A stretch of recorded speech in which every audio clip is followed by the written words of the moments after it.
Eyewitness News, the Northwest's most complete, comprehensive, and up-to-the-minute coverage.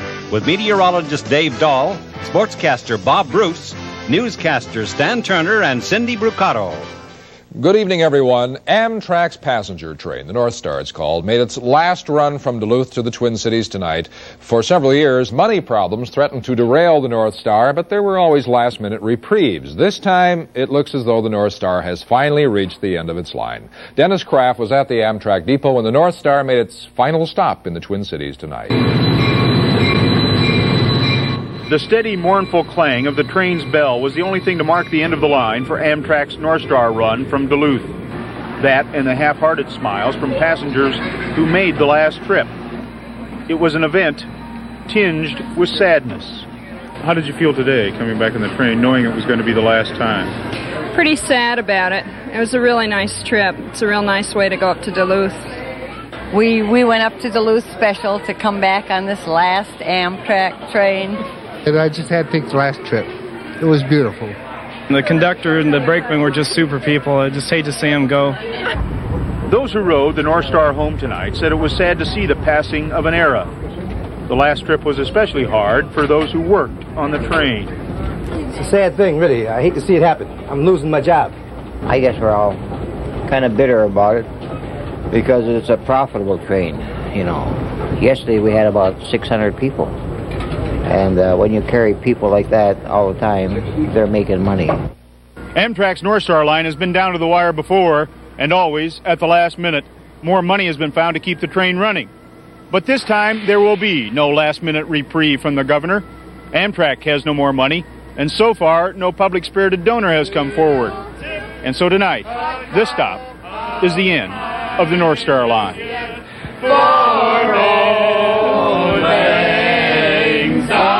Dennis Kraft, Channel 5, Eyewitness News. Film stars Janet Gaynor and Mary Martin are still in a San Francisco hospital tonight, with Miss Gaynor fighting for her life after a traffic accident last night. They were riding to dinner in a cab when it was rammed by a van. Miss Martin's agent, Ben Washer, was killed, and Janet Gaynor's husband received minor injuries. Miss Gaynor is in critical condition tonight, while Mary Martin is listed in serious but stable condition. Police say the driver of the van was drunk when he ran a red light and broadsided the cab. He has been charged with 5 violations. We have more now in this report from ABC's Ken Kashiwahara. A television show called Over Easy. Miss Martin, who is 68, was rushed to the hospital with a punctured lung and broken bones. But today, doctors say her condition is stable. Janet Gaynor, who is 75, went through 4 hours of surgery to repair a punctured bladder and to stop internal bleeding. She remains in critical condition. Mary Martin is a legendary stage actress. In the 1950s, she appeared as Peter Pan on Broadway and later in such classics as South Pacific and The Sound of Music. Today, Miss Martin's son, television actor Larry Hagman, visited her and said she is recovering well. She's doing fine. She was talking and walking and doing all the things that healthy people do. Janet Gaynor made 34 movies in her career, starring in a 1928 film called Seventh Heaven. For that role, she became the first actress ever to win an Academy Award. Today, doctors said they still don't know if Miss Gaynor will recover. She has extremely severe injuries from blunt trauma, and we can't prognosticate on the outcome. Doctors here say Mary Martin is expected to be hospitalized for about 2 weeks and is expected to recover fully.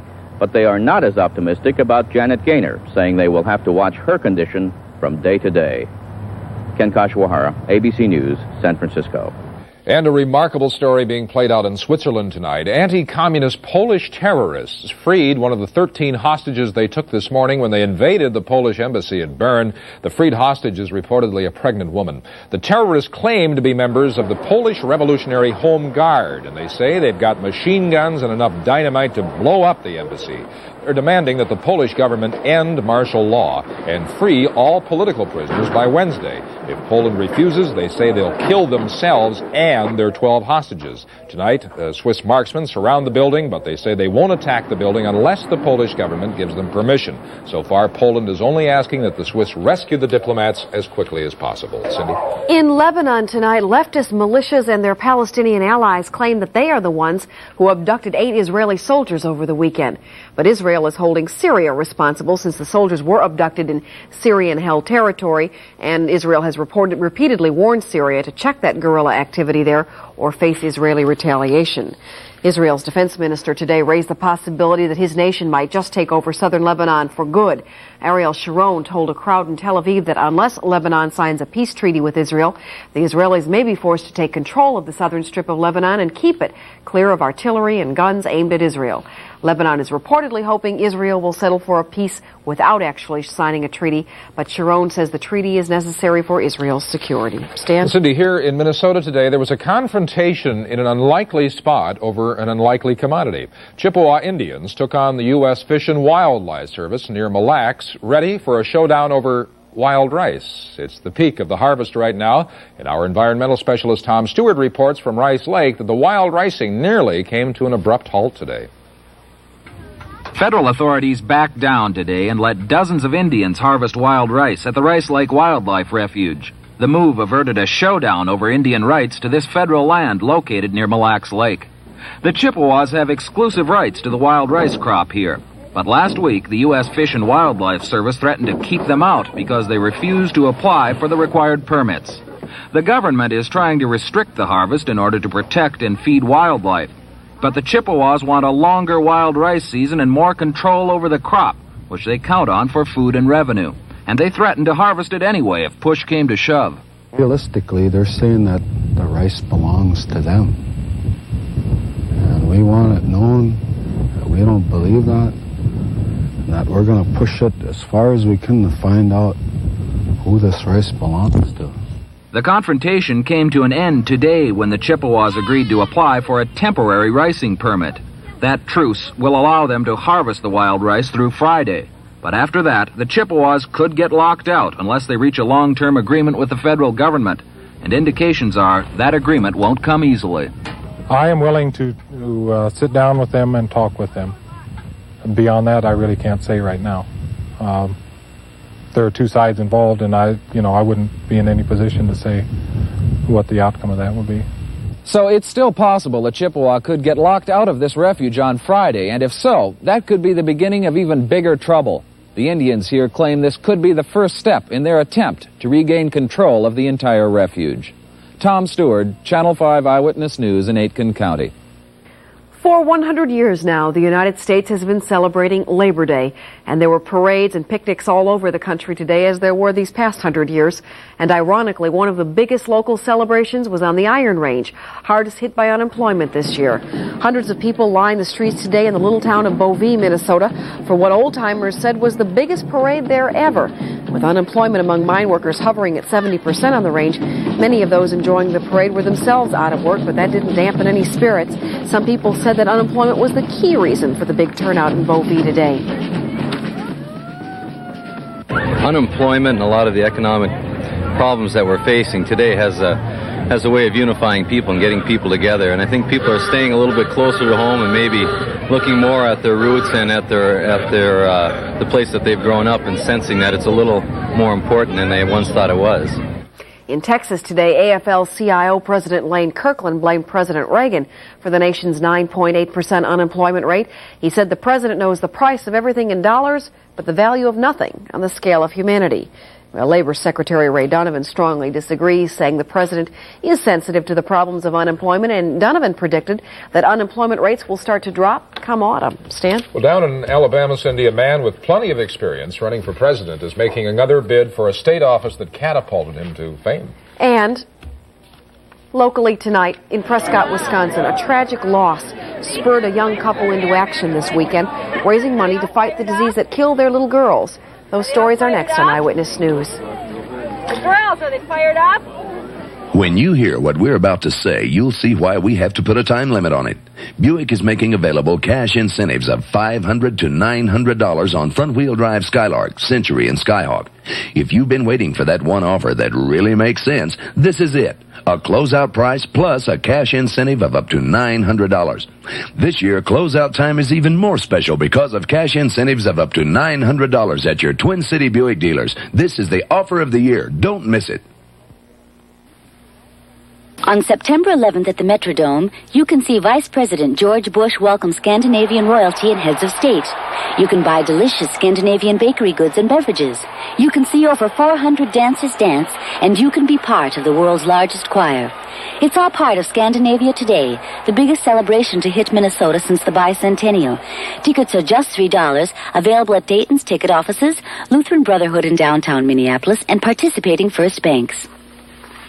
Film in the Cities, the Twin Cities nationally acclaimed media arts center, offers everyone the opportunity to learn filmmaking, photography, video, and sound, fully accredited by Inver Hills Community College.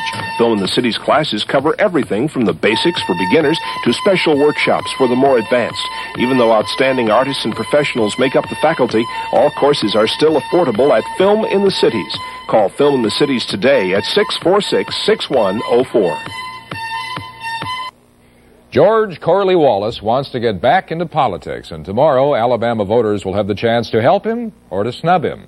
He's running against two others in the Democratic primary race for governor, and if he wins that contest and the general election in November, he's likely to become a potent national force once again. Jay Shadler reports on the Wallace comeback in Alabama. After 3 years away from public office, George Wallace wants to be governor again.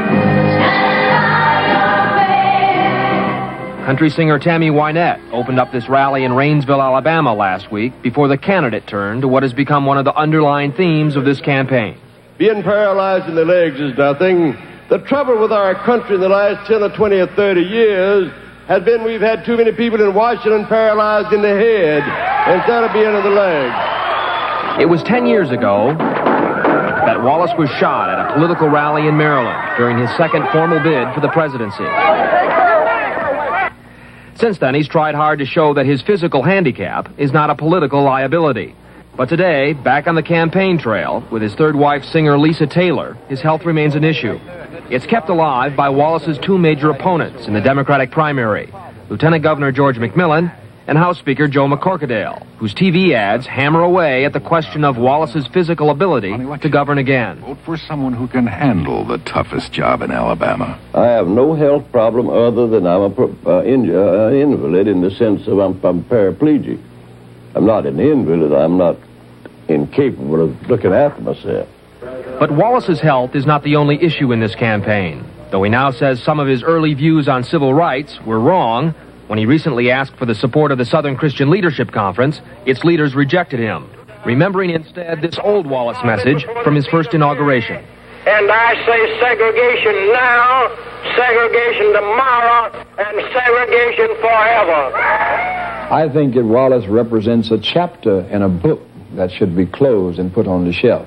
But not all blacks feel that way. In spite of his racial views, he has taken care of all the people. Maybe he didn't intend to, but as things worked out, it has been better for us. George Wallace says the times have changed. Jobs, not civil rights, is the main issue today. And because of his national reputation, he can bring new jobs to Alabama. There's no question the state could use the help. Its unemployment rate is 14%, the second highest in the country. If Wallace wins this primary, he'll face Montgomery Mayor Emery Fulmer in November. The Republican mayor uses an old Wallace expression to describe his Democratic challengers. There's not a dime's worth of difference between the three of them. Line them up and let's play. Most political observers say Wallace is the odds-on favorite to win both the primary and general election. One recent state newspaper poll shows him with a 3-to-1 lead over his primary opponents. And his supporters are convinced that the political climate is right for another Wallace encore. Jay Shadler, ABC News, Rainsville, Alabama. Labor Day is a traditional day for fundraising, but between the telethons and the other charity events, maybe you missed a small benefit held in Prescott, Wisconsin. The benefit was organized by a local couple to battle the illness that suddenly took their 2 children from them last winter. Medical specialist Dr. Michael Breen reports. The fundraiser was a softball tournament held over the Labor Day weekend. They played at a clearing called Andrea Park on a diamond called Amber Field. Those names, Andrea and Amber, are the names of 2 sisters who died last winter of infectious mononucleosis. 2-year-old Andrea died of mono on the same day 4-year-old Amber was admitted to the hospital. 3 weeks later, she would die of the same illness. I think first you're just in shock. You really don't realize it doesn't hit you, I think, till really like almost a year later. This time now is, I think, when I'm really starting to realize what happened. The two sisters were the Eichmanns' only children. For now, they don't intend to have any more. Not until we can get some more definite answers. They can't tell us yet if it's genetic or if it was just a bad strain of mono that any kid would have died from. And you decided until you know that not to have any more children? We couldn't go through it again, I don't think. To help find answers for themselves and other families like them, the Eichmanns have started this yearly benefit softball tournament. Their goal? To raise $10,000 for research at St. Paul Children's Hospital. Amber and Andrea were treated at this hospital for 2 months. During that time, the Eichmanns became very close to the doctors and nurses here. Their doctor, Richard Gers, is a local expert on viral disease. Gers says infectious mono, usually a mild disease, can be deadly in rare families like the Eichmanns. Gers is doing research on a similar virus called cytomegalovirus. That illness is the country's biggest single cause of birth defects. Gers thinks he may know why it strikes some infants and not others. The next step would be to try the same approach on mono. And we have been actively pursuing means of correcting that immune deficiency to prevent progressive injury to the nervous system. In much the same fashion, we hope to describe means of treating the immune deficiency related to infectious mononucleosis virus. And maybe prevent this from happening in the future. That's correct. To prepare for that step, Gers has frozen the part of Andrea's body that fights infection. His goal is to one day use those cells to explain why the children became ill. Promoting that goal was the goal of the softball tournament today. It's a memorial for the girls, and all the money will go to Children's Hospital for research in a fund for the girls. Dr. Michael Breen, Channel 5, Eyewitness News.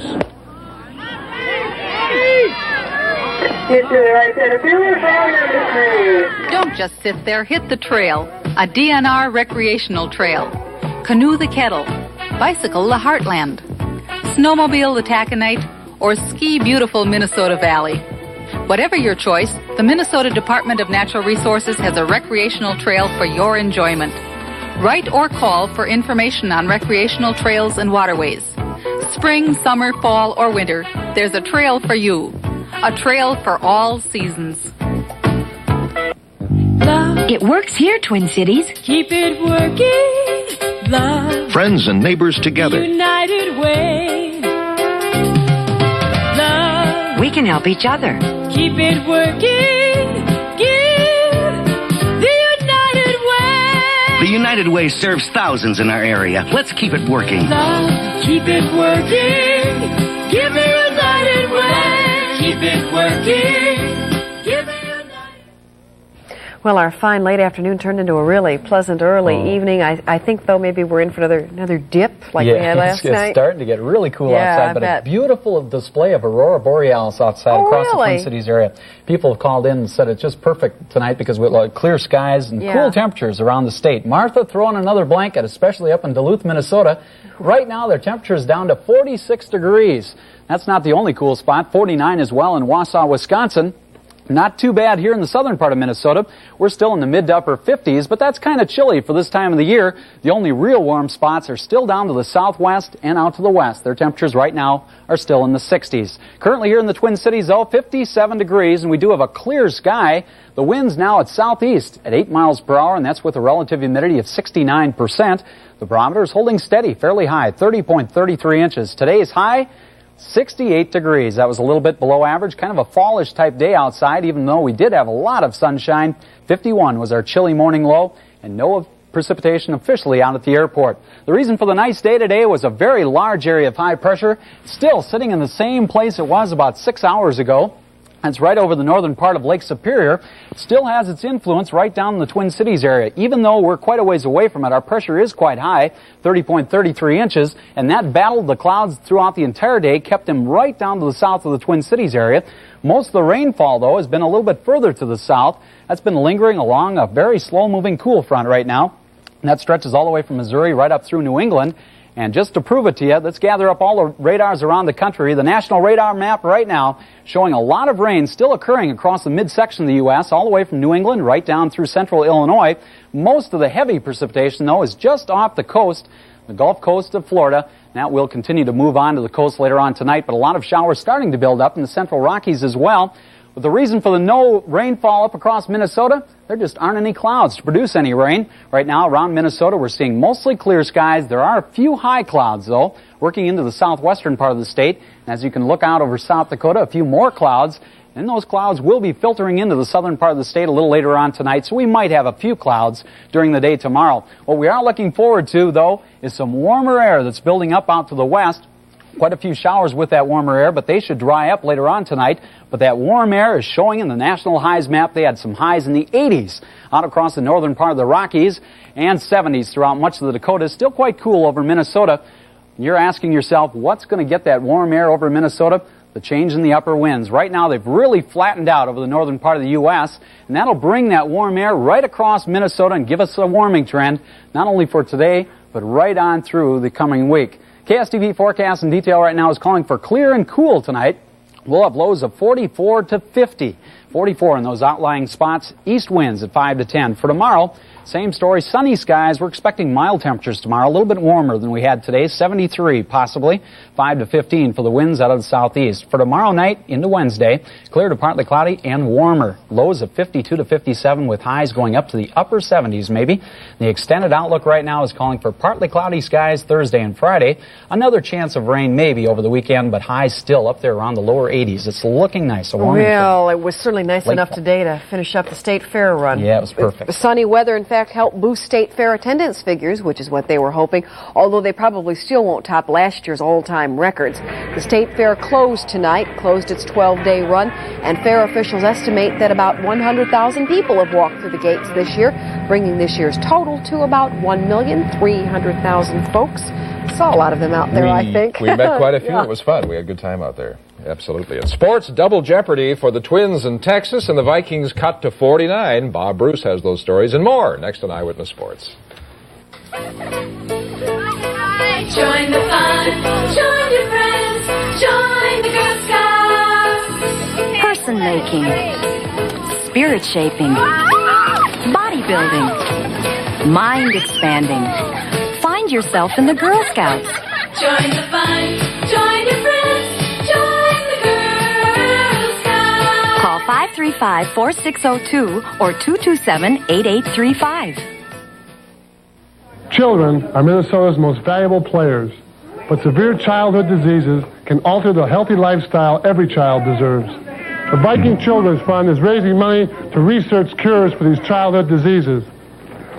So please join me and the Minnesota Vikings by supporting the many fundraising events held throughout the year.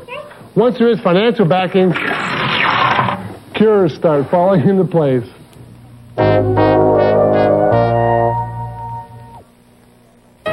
I feel that the world has accomplished so much up to now that it just isn't fair to have it all blown away by the touch of a button. Gifted children, as well as all the children, we're the future, and you can't neglect the future.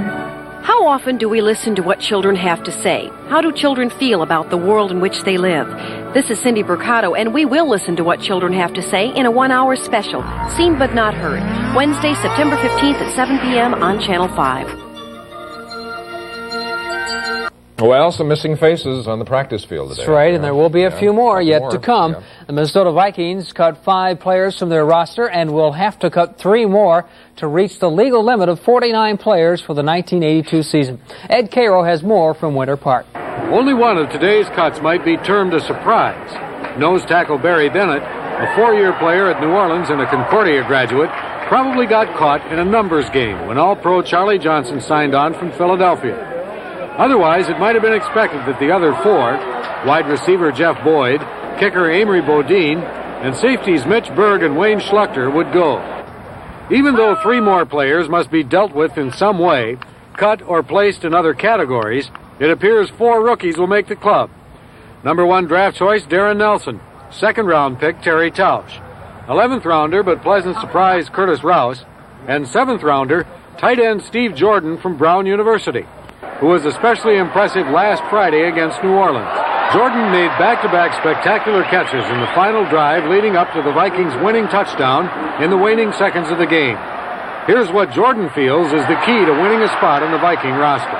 It would have to be I'd say the knowledge of the plays. One thing here, they do not like mistakes, mental errors I'm talking about.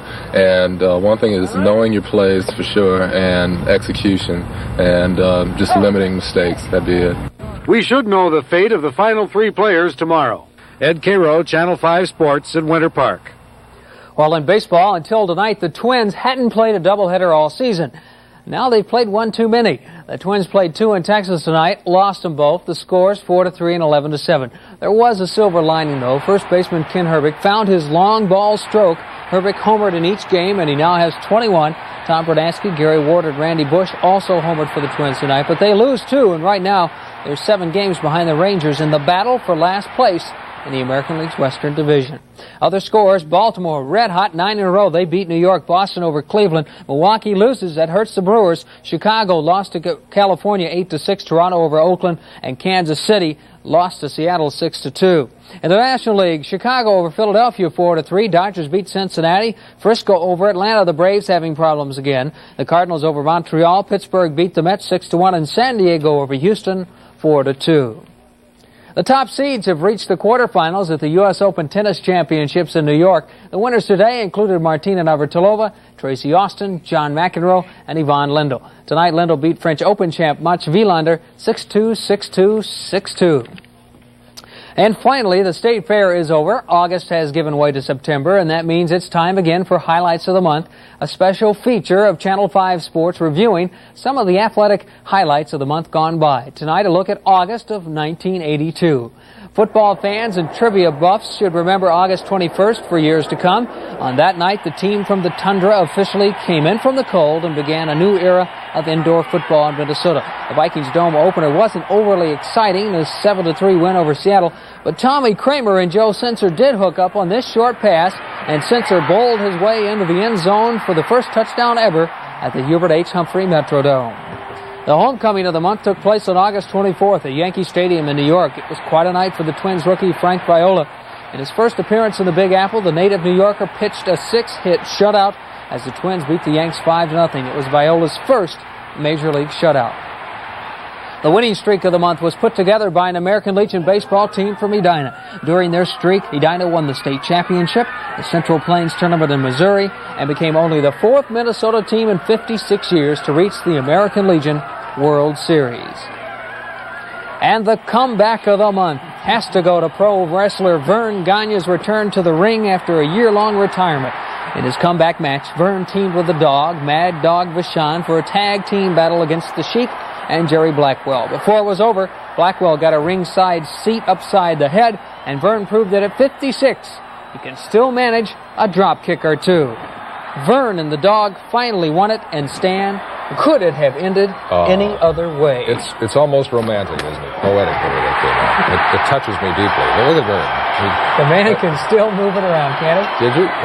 That really was a metal chair. That really was a metal chair. Whether or not it really hit his head, we won't. I think it did. I think it did. It looked like it. It's terrible. Well, I was hoping you could get to that. Well, do you have anything else? I really hope we don't get to this story, but anything else you could mention? Well, you'll find out in a minute. Oh, from the world of art. Yeah. I'm always interested in that world. Well, you're gonna leave me hanging tonight. Here we go. Finally tonight, a note from the world of art, Bob, just like you said. Sculptor Pierre Tingley of Switzerland is opening a new exhibit at London's Tate Gallery on Wednesday. That's not bad.